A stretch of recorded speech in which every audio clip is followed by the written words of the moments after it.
Good afternoon, and welcome to today's webinar, Neuroplasticity and Living a Full Life Following a Stroke. My name is Juliana Valencia, and I am a social services specialist with Fairfax Area Agency on Aging. You should have received an email this morning with the speaker's slides, so you'll have them for future reference. Today's presentation will be interactive. Our presenter will invite you to answer questions, so please do so as they appear on your screen. We will also allocate a few minutes at the end of the presentation for you to submit any questions you may have. Please use your question box to do so. Today's presentation is being recorded, and a recording will be sent to all registrants by early next week. There will also be a brief survey as you signed out, so please help us by giving us your feedback. It is truly valuable. Now, it is my pleasure to introduce today's speaker, Dr. Amanda Rounds, who is a rehabilitation scientist at MedStar National Rehabilitation Hospital and MedStar Health Research Institute. Her research is multidisciplinary with a patient-centered approach to enhance clinical decision-making while simultaneously considering the patient's quality of life and experience. Her research interests specifically include addressing secondary conditions and how community-based interventions can improve outcomes following neurological trauma or disease, such as a stroke. Dr. Rounds is going to share her expertise with us today. Thank you, Dr. Rounds, and welcome. Thank you. Thank you so much for having me today. I'm pretty excited to be here. And yeah, please interact as much as possible throughout. I'll be happy to answer any questions and incorporate any type of experiences that any of you have. Okay, so I am going to share my screen. Okay, am I presenter now? It doesn't look like I am. Just give me one moment. Okay, perfect. Joys of technology. Yes, for whatever reason, I don't see you, but okay, here we are.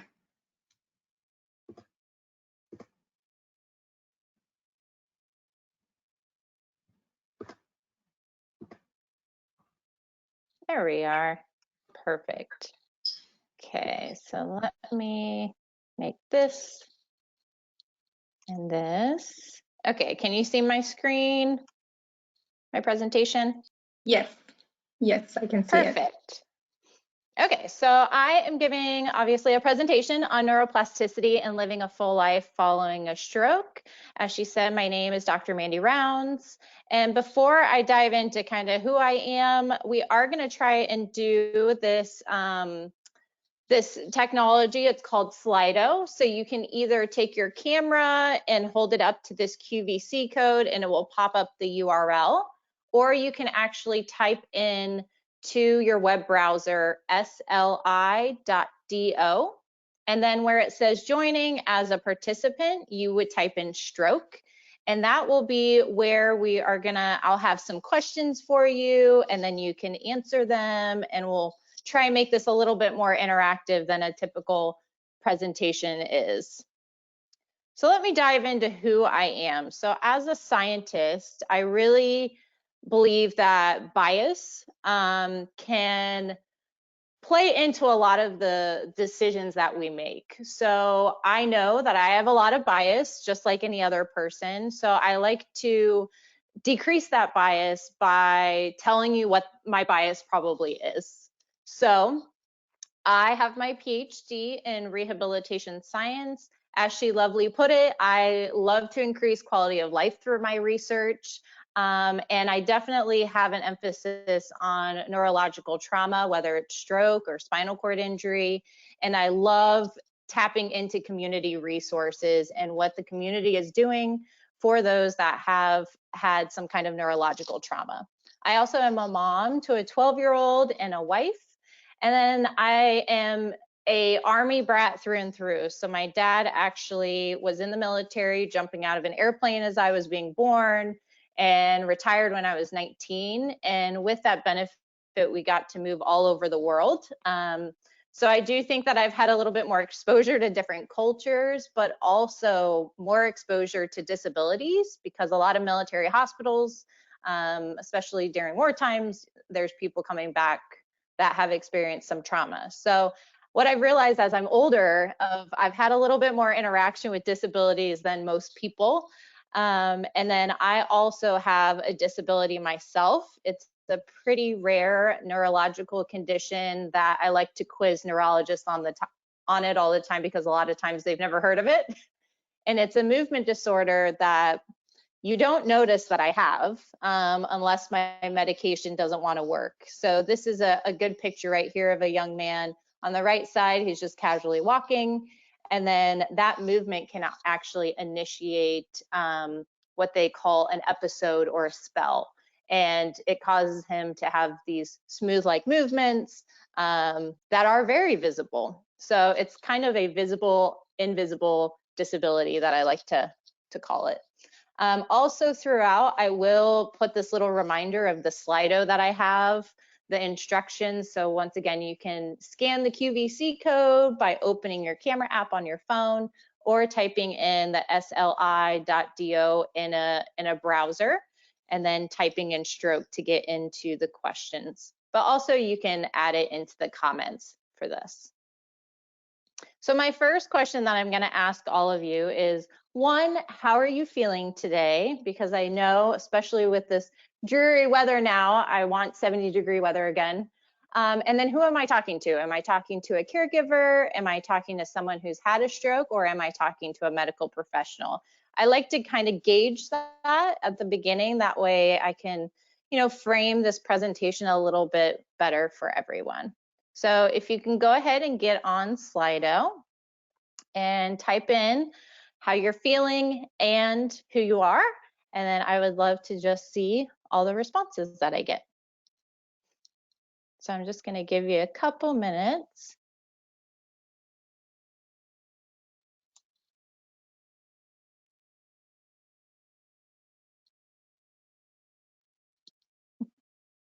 Okay, so we're seeing a frazzled caregiver, a rushed caregiver, a tired social worker. Thank you all for participating in this. Okay, another caregiver. I'll give it a couple more minutes.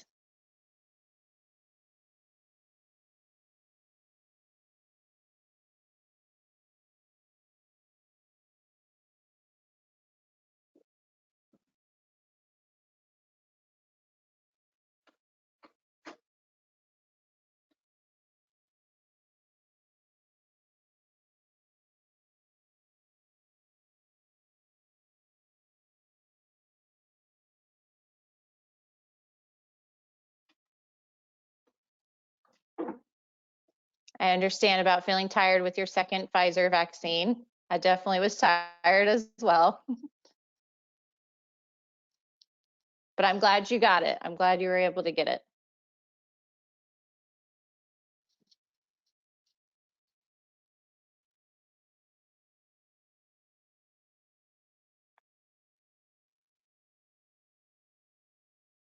Okay, about one more minute. Looks like the majority are caregivers, which I was expecting. Thanks. I like this tool as well. So I'm hoping that it works throughout. You never know with technology.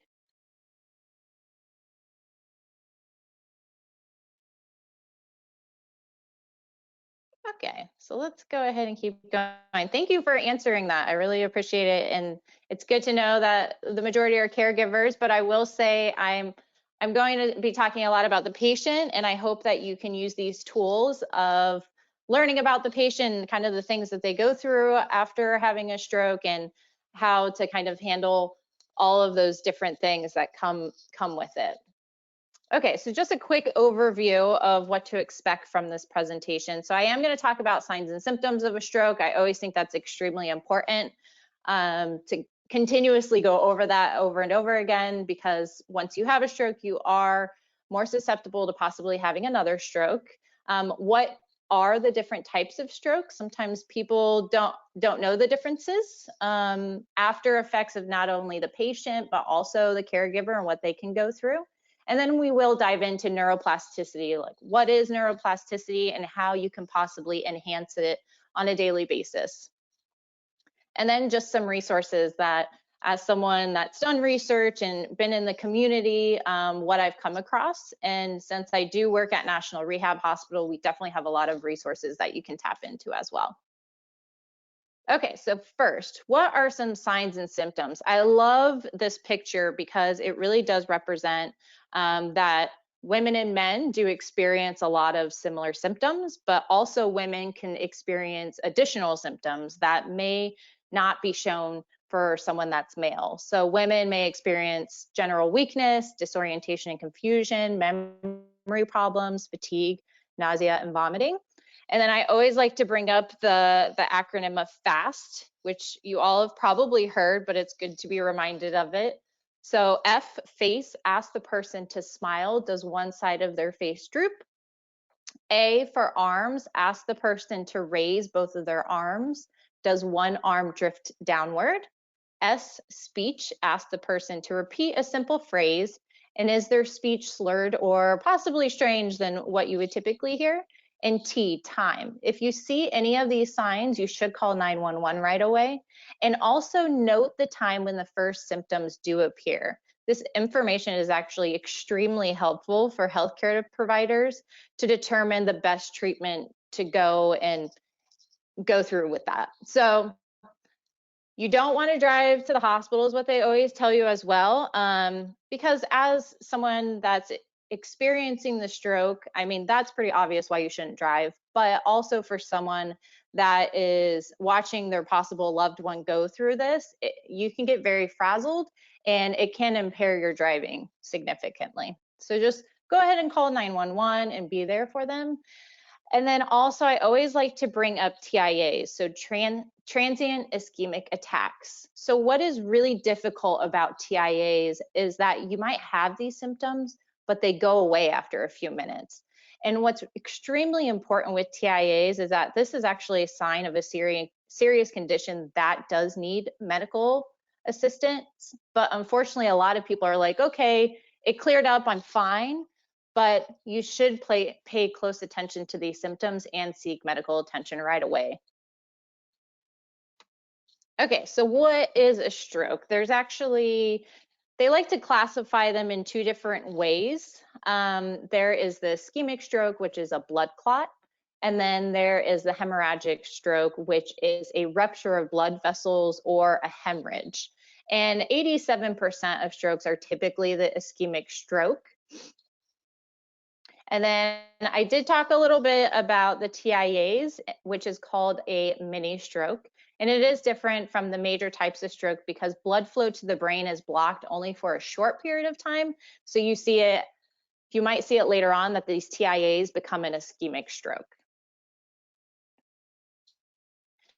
And then another thing I like to bring up is different parts of your brain are responsible for different things. So a lot of the research I've been involved with looks more at motor control and speech. So there's these different parts of the brain that are responsible for that. But also, I mean, if you had a cerebellar stroke, coordination might be a huge problem after that stroke. Or if it's in the back of your brain, vision might be affected. So just keep note that certain parts of the brain may be affected, but they all do communicate with one another. And then to dive a little bit more microscopically, there are neurons in the brain. And I don't like to get too sciencey, but neurons, they are extremely important in the theory behind neurons.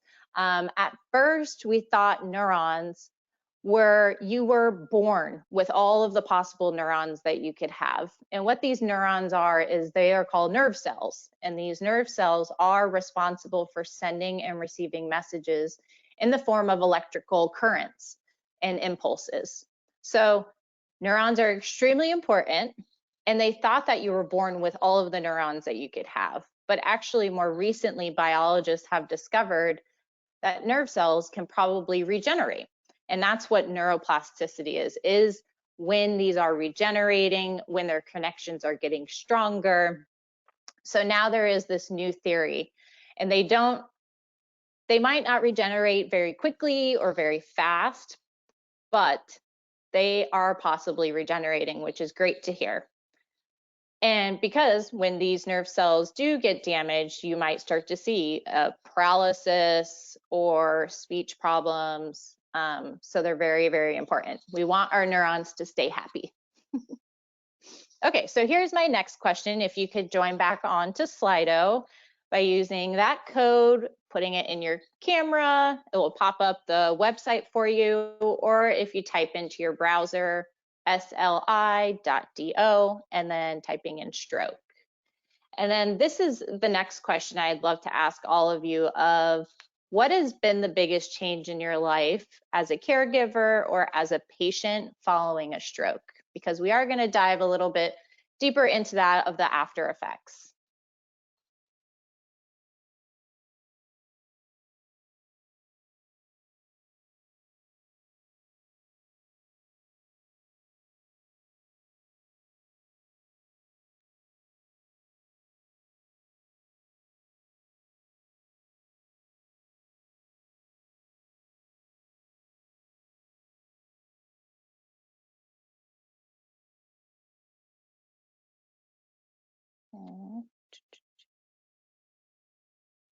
So it looks like my second question, it doesn't want to show me. So let me find it. Hopefully you're all seeing it.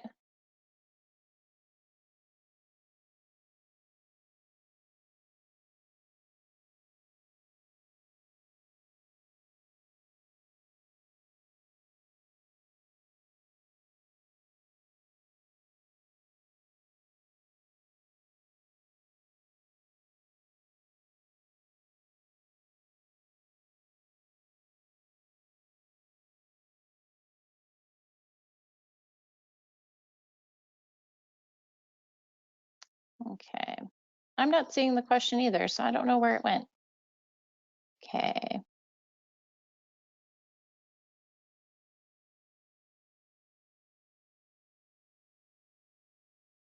If we are not able to see that question, can we just post? Yeah, go ahead and post it in the, are you having trouble seeing it as well? Yes, I don't see it. Okay, so yeah, if you can go ahead and post in the comment, or you can do it in the Q&A section. I see some people are commenting there of keeping your spirits high during rehab.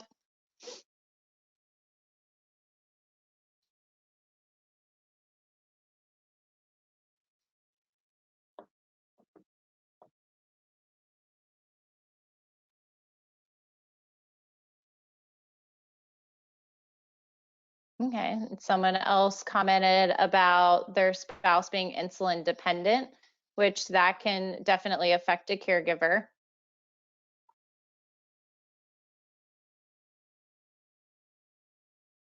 I will say in the Q&A, it allows the option to be anonymous.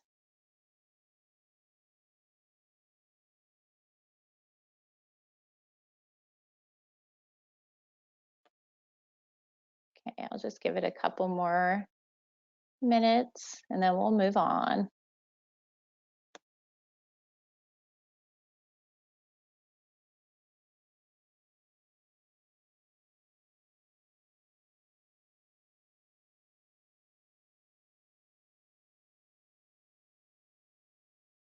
Okay, needing to continue to monitor for sure can definitely be a burden on your everyday life of just monitoring those possible symptoms creeping back up.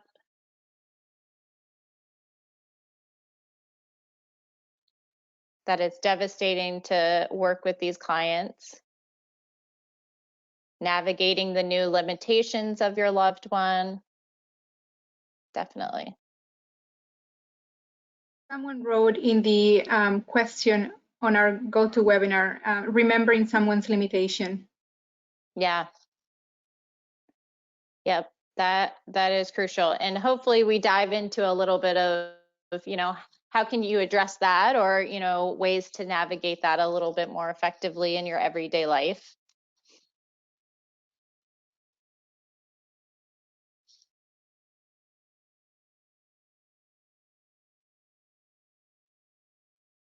Okay, continue to feel free to post things, and then I'll just keep going, and feel free to stop me at any time, like I said.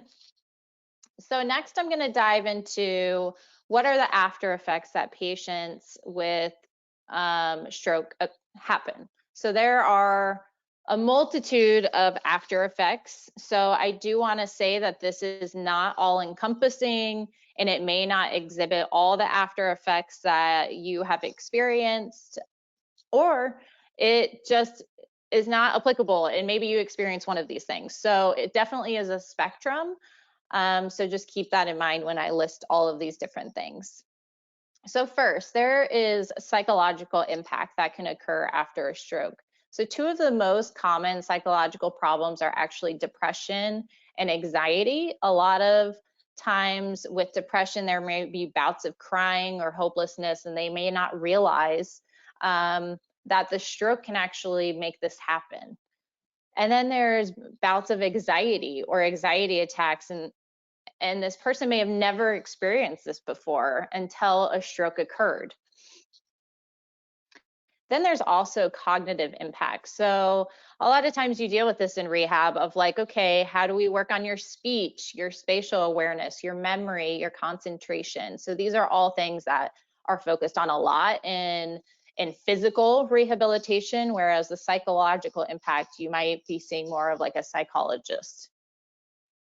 Then there's movement problems. Once again, something that's highly focused on in physical therapy are this paralysis that you see on one side, possibly the coordination and balance or trunk control, and how to handle that, and hopefully how to regain some of that strength back.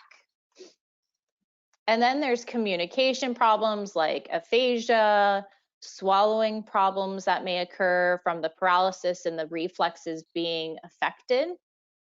There may also be visual problems. That part of the brain with the visual system, if that is impacted, you might start to see that a little bit. And then there's also bladder and bowel control. So anytime the nervous system, so the brain or the spinal cord, is affected, that can actually affect your bladder and bowel control in the form of incontinence or bowel control of not being able to have a bowel movement. And that can be extremely detrimental and extremely not safe if your bladder and bowel are not working effectively. I do a lot of bladder research right now, so I can go all day into that topic, but I won't. And then lastly, sexual function. So one thing I always try and make sure is that having sex will not put you at higher risk of having another stroke. And there's no guarantee you will not have another stroke, but there's no reason why it should happen while you're having sex. So a lot of times people are afraid to have sex because they're worried that it may cause another stroke, and there's actually no evidence of that. But some men do experience erectile dysfunction following a stroke. And what are some of the after effects of caregivers? Once again, this is not all encompassing. I may be missing things. This may not exhibit all the after effects, but these are just some of the things I wanted to touch on. So as a caregiver, your role has probably changed in some way. And that alone is extremely hard to learn to find that new identity. You might have to provide a different type of emotional support. You may have to become their physical therapist or their motivator to get them to do exercise. Your loved one may have completely different behaviors that they didn't have before. So finding that normalcy now of who is the person you're with and the changes that they've gone through and how to handle that. Finding a new way to have intimacy and tackling that new component and adapting to their needs.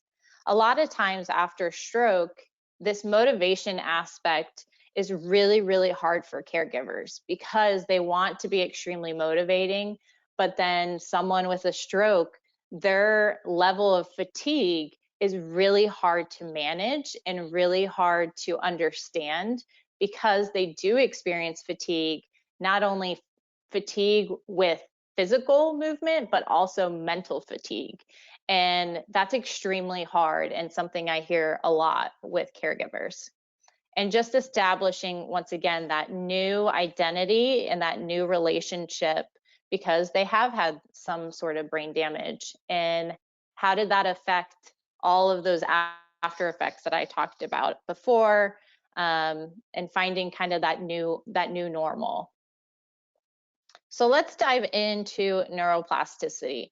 I always think neuroplasticity is a big word that a lot of people are like, yeah, I think I know what it means, but it's complicated, and it's still complicated to scientists and researchers and clinicians. Neuroplasticity is extremely hard, and the brain is extremely hard, and just know going into it, I find it extremely hard, even though I've been doing it for a while, and so does everyone else in the field.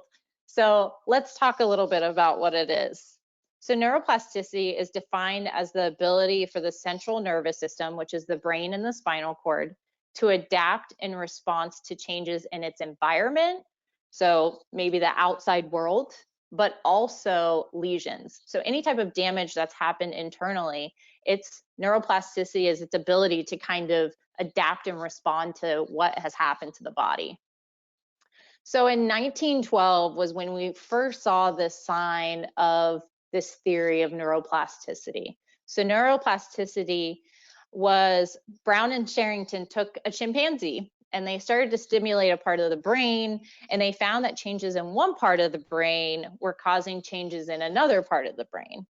And they were seeing these behavioral changes happening as well. So neuroplasticity, like I said, can be a change of the environment, but also lesions. And neuroplasticity can change cognitive strategies, attention, behavior, and neural networks. So there's two different types of neuroplasticity that we talk about. There's structural plasticity, which is often understood as the brain's ability to change its neuronal connections. And this type of neuroplasticity often studies the effect of various internal, so what's going on in the body, or external, outside world, on the brain's anatomical reorganization. So I put these little brains because it shows that actual anatomical changes are occurring. So this is something they may actually be able to see when they're looking at the brain, that there were changes happening. So functional plasticity is kind of the unseen plasticity that occurs. So functional plasticity is the brain's ability to move function from a damaged area. So this little heart is where a stroke may have occurred. And if that damage is there, another part of your brain may actually start to take on the things that that part of the brain was doing before. So it may transfer it to the other side of the brain. So it's saying, hey, you're damaged over here, so let me take on that damage and start to increase those synapses in the neurons and that activity. So you might see more activity on another part of the brain to take over for that lesioned part. But another thing to note is that functional plasticity and structural plasticity are constantly interacting with one another. Okay, so before we go into what you can do to increase neuroplasticity, I want to know what you guys typically do now that you think increases neuroplasticity.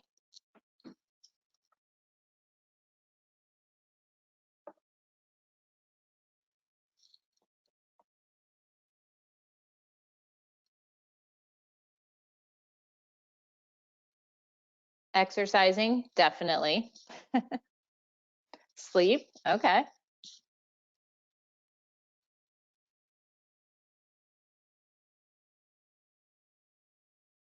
Socializing.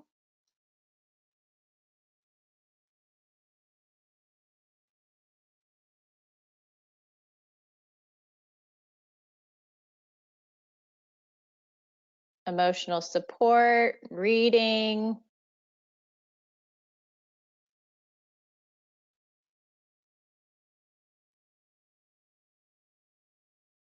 reading, exercise, writing practice, motor skills practice, learning a new skill, definitely.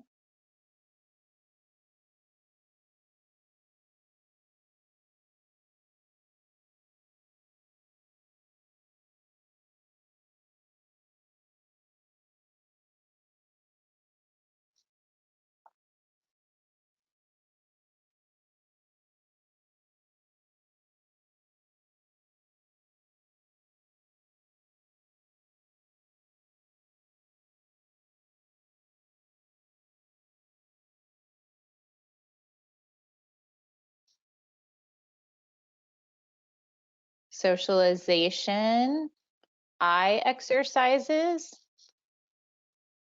physical exercises, supporting the community, consuming a healthy diet, moderate exercises, thinking positively.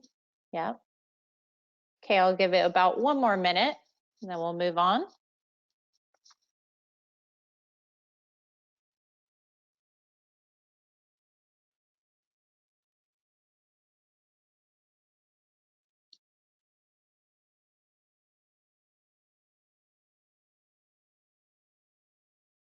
Learn new things.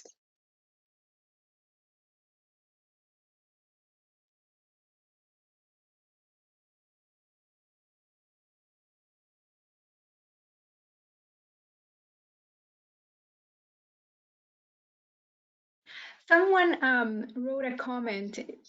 It says some medications may allow new neuron formation. I don't know if you could talk about that after. So some medications may increase neuroplasticity. Is that what it says? Like along those lines? Yes. Yeah, so there are some beliefs that like taking vitamins can help with neuroplasticity. When it comes to like hard evidence that says it, I don't think that that's been truly established yet, but vitamins definitely probably can help with the environment of making the environment a little bit more susceptible to receiving new connections. But I will say neuroplasticity is a very new, even though they first started to look at the signs of neuroplasticity, it's very new, and it's very new with different types of vitamins you can take or what specific types of exercises you should be doing. So there's a lot of concepts, but when it comes to hard evidence, it's more like, oh, you're definitely seeing improvement, but when you're able to actually look at like the microscopic level, I think it's still lacking a little bit in that. But if it's not affecting your body in a negative way, it's hard to say that it's not helping in some way. Sorry, that was a very roundabout answer. No, but it was very clear. Thank you for that. Yeah, no problem. Okay, so let's dive into enhancing neuroplasticity. So before I dive into this, there's always things to note about how to enhance neuroplasticity, but also things to note that can change when you are going through the rehabilitation process, after your injury, or caring for someone that has had a stroke, of things to just remember throughout. And some of those things are assistive technology may change over time. A lot of times after a stroke, you may be using a wheelchair, but then you might be able to transition to a walker or a cane. Another thing that you see in physical therapy a lot is the change of orthotics. So people will come in and they've been using an orthotic for 4 or 5 years that they should have had changed out. So just keep an eye on that as you're going through the rehab process of, do I need to change my assistive technology? Am I, is this hindering me in any way? And as a caregiver, you can keep a close eye on that. as well of like, you know what, do you really need that? Obviously we want them to be safe and not fall, but you can take away some of that assistive technology, or you may have to introduce new assistive technology. So this is an ever-changing dilemma that therapists go through after someone's had a stroke. Another thing that I hear a lot are realistic goals. After your injury, a lot of times it's on one spectrum or the other of like, I want to be able to pitch a baseball at 95 miles per hour again, or I want to not do anything. And that is the hardest thing too, is just coming up with realistic goals. If you want to pitch again, okay, maybe that's your goal. That's your long-term goal of I'm going to pitch again, but unfortunately I'm completely paralyzed on my pitching side. So what are some smaller goals that can work up to that long-term goal? So it's extremely hard to come up with goals, even for someone that has had a stroke or hasn't had a stroke. It's extremely hard to come up with goals that are realistic, that are achievable. Another thing is just use your resources. A lot of times, caregivers and people that have had a stroke are afraid to reach out and use resources, and be your biggest advocate and tap into all of these resources. The majority of the time, all of these people want to help you.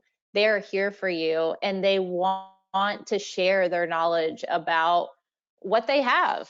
And that could be your case manager, community exercise groups. Tap into those. A lot of them are free, or they're minimal costs, or they can give you other resources if you can't afford their exercise groups.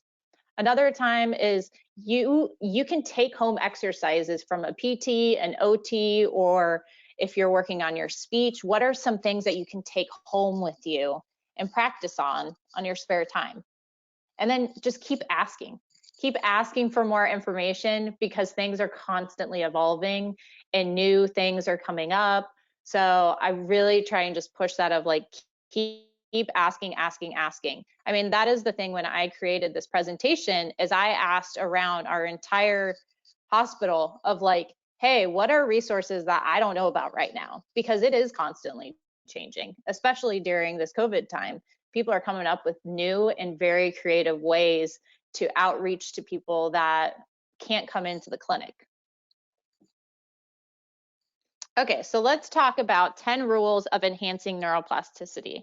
The joys of neuroplasticity is we all can tap into this. It's not for just after having a stroke that you had to have some kind of damage to be able to enhance it. We all can do this every single day. I am just using these 10 rules in the scope of someone that has had a stroke. So use it or lose it is the first rule of enhancing neuroplasticity. And the belief behind this is unused pathways in the nervous system often get weaker. So we see this a lot in therapy. It's called constraint-induced movement therapy.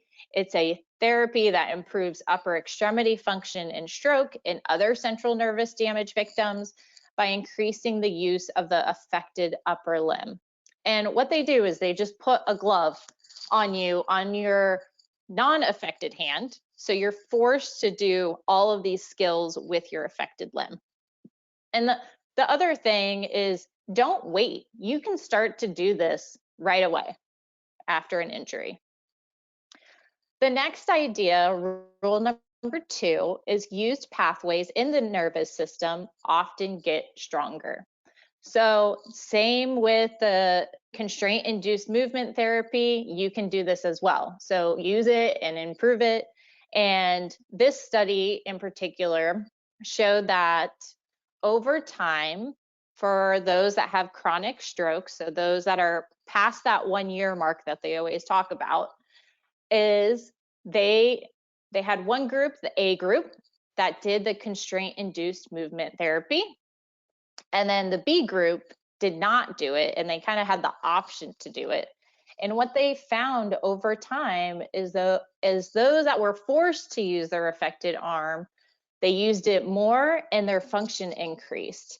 And something I also want to point out, it's kind of, I wish they would have done these graphs differently because it would have shown this idea even more, is on that side of the axes, the B group only goes to 0.8, whereas the A group goes up to 1. So if they would have had both of these groups go up to 1, you would have seen this difference even more, that this constraint-induced movement therapy group really did improve in increasing their use of their arm and the function of their affected arm. So here's one of my patient stories that I love to bring up, because he is a perfect representation of, even though he was over a year past having his stroke, and he had a hemorrhagic stroke. So a lot of times we see that as much more severe and much more affected because it's more widespread in the damage of the brain. And he was much older as well. So he was a participant in one of our research studies looking at brain function after stroke, and he wasn't able to open his hand. He was barely able to reach forward about, I think it was 5 centimeters he was able to reach forward. So it was extremely affected. He had a very severe stroke. And about 2 years later, we were having this party at National Rehab Hospital, and he walks up to me and shakes my hand. And I immediately am like, wait, that is his affected arm. And he's able to open his hand and shake my hand. And I was completely like blown away. And of course, I'm immediately like, okay, what have you been doing? Because our study did not have an intervention. So I knew it wasn't us. And he told me that he has been putting cans all over his house. And every time he walks past a can, he forces himself to lift that can with his affected arm and turn it over.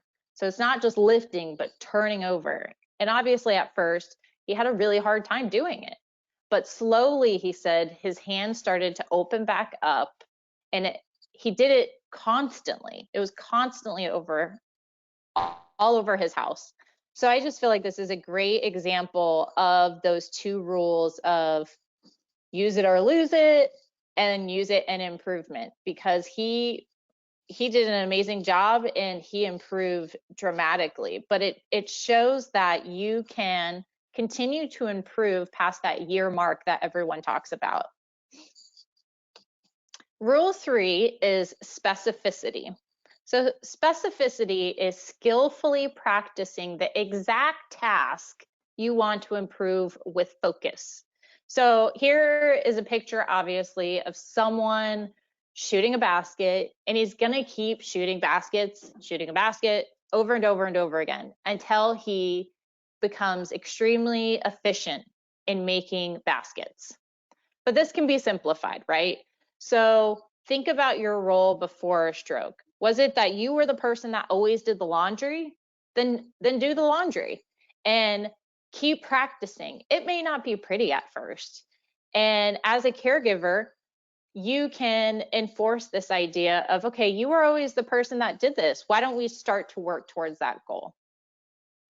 And you'll see in the next few rules as why something like that will be extremely beneficial to focus on. Next, repetition. So the brain relies on repetitive stimulation in order to build stronger connections. So the more you do something and you repeat it, the stronger the connections in your brains, or stronger the connection of the neurons get. So the idea of this is, when a baby first learns to walk, they might continue to fall down and get back up, fall down, get back up, fall down, get back up. And that repetitive effort, eventually they will naturally be able to walk again. Then we have rule number 5, which is intensity matters. Something that is not challenging for the brain will not help build new connections. So you must continue to ensure intensity is met. It is ever changing. The the example I like to give is when you continue to work out same reps, right? You're doing 10 reps every single day of 1 pound. Eventually it's going to get to that point that you're not even going to notice a difference anymore. So you have to continuously intensify in some way, whether that's increase the weight, the pounds that you're lifting, or whether you're increasing your repetitions. Because if it doesn't challenge your brain signals are saying, hey, whatever, like this is no big deal anymore.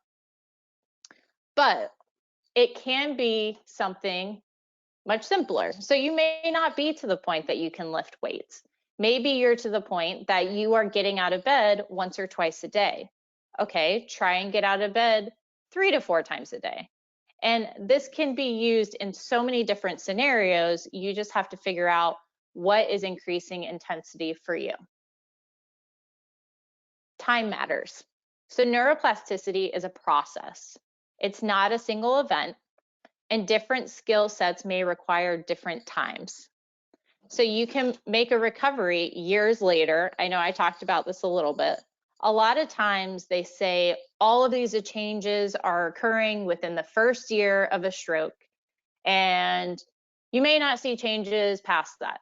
That is so not true. And I have heard multiple patients say, my doctor said I won't improve. That's not true. You can continue to improve years and years and years. So don't give up if it's gotten to that point of you're at that 1 year mark. That is literally just a calendar date. You can continue to improve years and years later. And I see it all the time. Salience matters. So salience is the skill practice must have some meaning, relevance, or importance to us. So to change the brain, you want it to have some kind of meaning for you. So I've talked about the role before injury.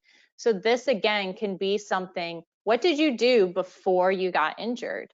And that can be a goal that you work towards. You might want to create smaller goals to achieve that long-term goal, but you can start to introduce some of those skills to be able to incorporate that possible role or that possible skill that you did before you were injured. Age matters. So I will say, yes, younger brains do tend to change faster than older brains, but improvement is possible at any age. You can teach an old dog new tricks, and it drives me crazy that we use that all the time because you feel threatened sometimes of when you're older of, oh man, but my brain may not be able to do that. Yes, it can. Your brain can continue to change and it can continue to improve. You just have to follow these rules and it will allow your brain to strengthen. Transference. So rule number 9 is all about practicing one skill that can result in the improvement of a related skill. So obviously I use a lot of examples when it comes to physical therapy that are rehab related, but I want to say that you can use all of these things at home. It doesn't have to be in a clinical setting, but you can focus on these clinical setting skills that you're learning, like sit to stand, weight shifting, coordination, weight bearing on the paralyzed side, and it can eventually translate into a skill that you enjoy. Once again, this might be a long-term goal, but these can be your short-term goals that you work on to accomplish a long-term goal like being able to kick a ball again. And that is the idea of transference. You take all of these skills, you build them to be able to transfer them into a related skill that hopefully you really enjoy. And then interference. So interference, they do have the definition of bad habits can interfere with learning good habits, but I like to look at this a little bit differently. So in typical, traditionally trained settings, we take cognitive training and we train that. We take motor training and we train that, and they're separate.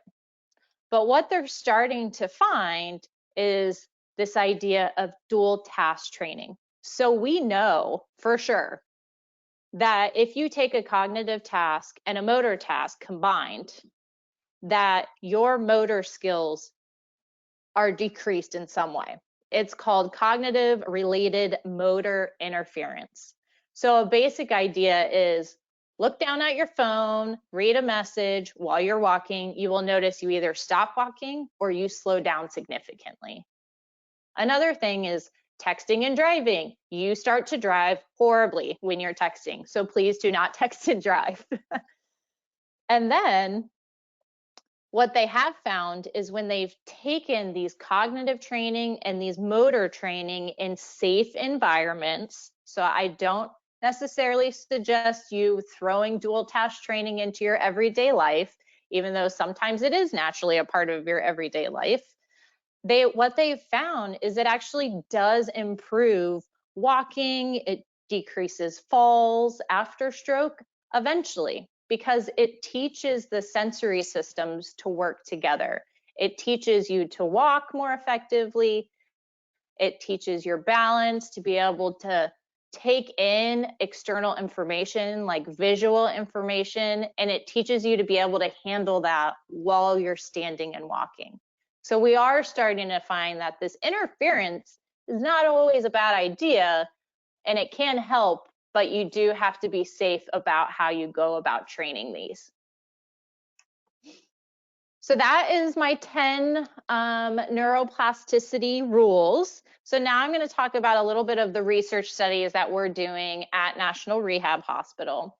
So Abby Mitchell is in charge of recruiting for these two studies that I'm about to talk about.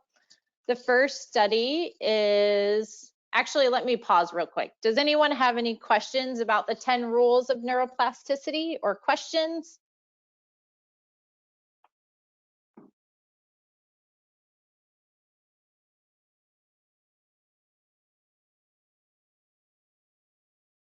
We have a question here, Okay. but I don't think it's related to it.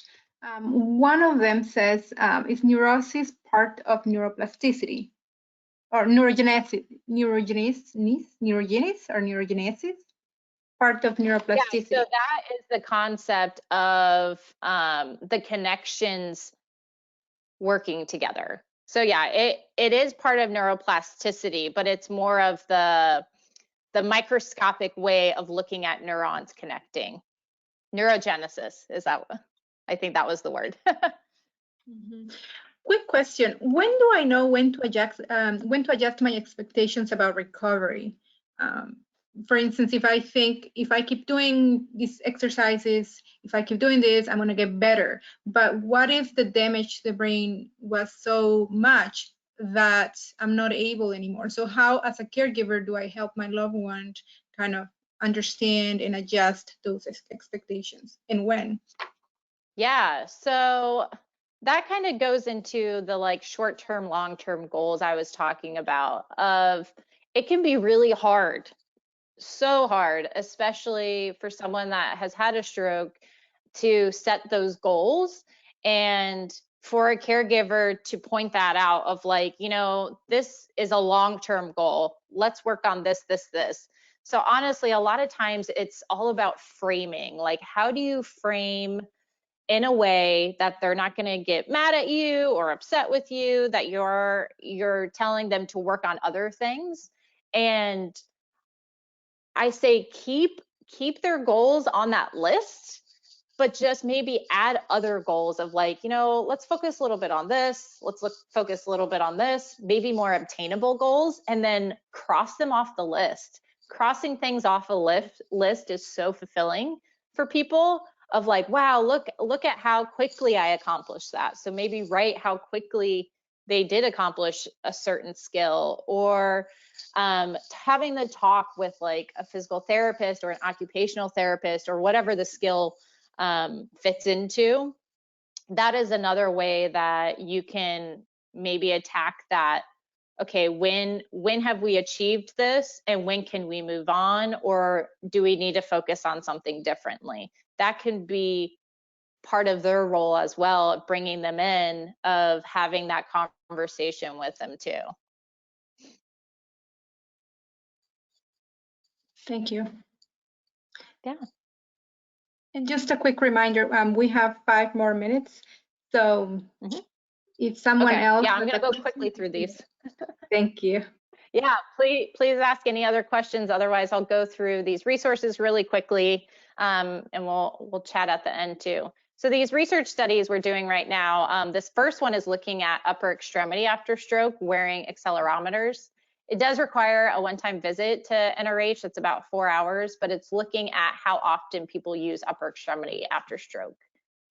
Another one is looking at hand function. So using a robot that assists people with opening and closing their hands. So this is on the slide. If you want to contact Abby, feel free. Another study is actually healthy volunteers. They're trying to first establish what a normal brain activity looks like. And then from there, they are going to incorporate stroke survivors and comparing that. So Megan Grainer right now is recruiting for that study. And then we're also doing a urinary symptom study. So urinary tract infection can be extremely deadly after neurological trauma.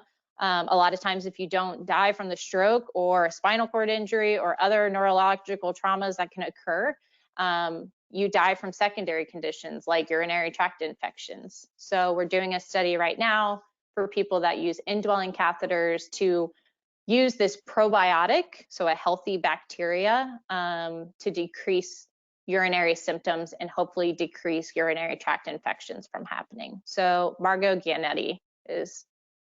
And then here's 5 million links of what we're doing at National Rehab. So an aphasia clinic, an aquatic therapy, driving rehab, therapeutic rec, so all sorts of exercise classes that are free and adaptive, and also a support group too. And then here are some other resources in the community. There's a yoga class, a caregiver book that someone recommended to me that's extremely helpful for caregivers. There's the Stroke Comeback Center that they do aphasia groups and exercise groups as well. The Well Spouse Association and the Adaptive Fitness Program that is in Fairfax as well. And then my group has actually started to create these disability podcasts. We have a lot of bladder ones because our group's doing a lot of bladder research, but we're also doing what we call Beyond the Bladder, which is looking at mental health. I did one on sexual function and women's health after paralysis that will be published soon, and exercise. So it's called Bladder Buzz, or you can scan that QVC code. And here's my contact info. So feel free to reach out to me about anything. If I don't know the information, I will happily find someone that does. And I'm more than happy to help with anything. Thank you so much for Any such other an questions? insightful and wonderful presentation. Thank you. Thank you for having me. This was a lot of fun. Absolutely. Thank you for giving us your time and your expertise. If someone has any questions, I just want to remind you we still have a few minutes. If you could go ahead and submit your questions. Let's see what we have here. So what are some tips that you can give to a family caregiver who wants to help a loved one who just had a stroke? What do they need to focus on to make sure they are receiving the right treatment and they are acting quickly, I guess? Ask a lot of questions. That's always my first advice. If you don't know what the doctor is saying, ask him what it means. Ask them, what are you talking about? Because a lot of times, and I catch myself doing this all the time, of you say these words and I don't know what they mean. My mom calls them fake words. She's like, you're saying fake words right now. And ask them what they mean. And it's gonna be a marathon. So the sooner you learn about how to handle certain things, whether it's in acute care or in their rehab, the better. People want you to be involved and they want to help you be involved. So continue to ask and be an advocate not only for them, but also be an advocate for yourself, and make sure that you are constantly checking your mental health, your physical health, because you're a person still too. And sometimes we lose sight of that when we're caregivers, and just keep a check in on them and yourself. Well, thank you so much. That was very, very good. I hope a lot of people in our audience have learned something new. I know I have learned fast that new work that will stay with me. And so at this point, we're getting ready to wrap up. And as you signed out, there will be a brief survey. Please take a moment to answer those questions. They really help us offer topics that you are interested in. Dr. Rounds, thank you so much for the valuable information you gave us today. Thank you for your time. And thank you to everyone in our audience for participating and for being here. And I hope all of you have a wonderful afternoon. Bye now. Bye, everyone.